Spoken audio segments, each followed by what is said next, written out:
Hello guys, what's up? I'm MALEEHA and I'm gonna show you how to make paper frames.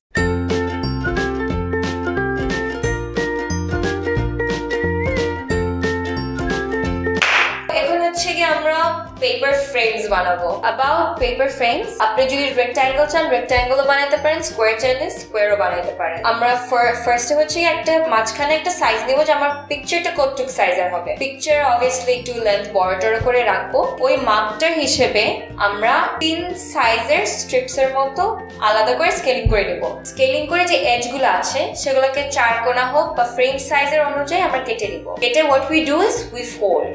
আমরা আস্তে আস্তে fold করা শুরু করি from all of the sides। যে এজগুলো আমি কেটেছি, 3টা ধাপে যে কেটেছি সেগুলোকে আমি ফোল্ড করে আগে লাগিয়ে নিব। এখন ডিপেন্ড করে আপনি কতটুকু ফার্ম চাচ্ছেন। যদি বেশি ফার্ম চান তাহলে আমরা 4টা স্লিট করে নিই। এক সাইডে আমরা একটা ট্রায়াঙ্গুলার আঁকাই, ট্রায়াঙ্গুলার করে কাটি সো দ্যাট আমি যেই এজগুলো থাকবে সাইড দিয়ে 4 কোণা সেগুলো যেন ওই ট্রায়াঙ্গুলার ভিতর দিয়ে আমি ঢুকিয়ে নিতে পারি।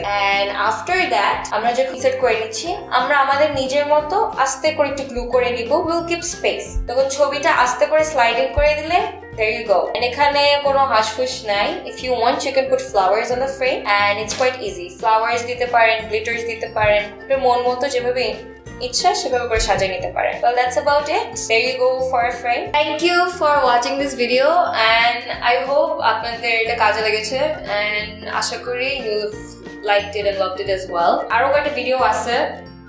যদি না থাকে then it's coming soon. And please subscribe and like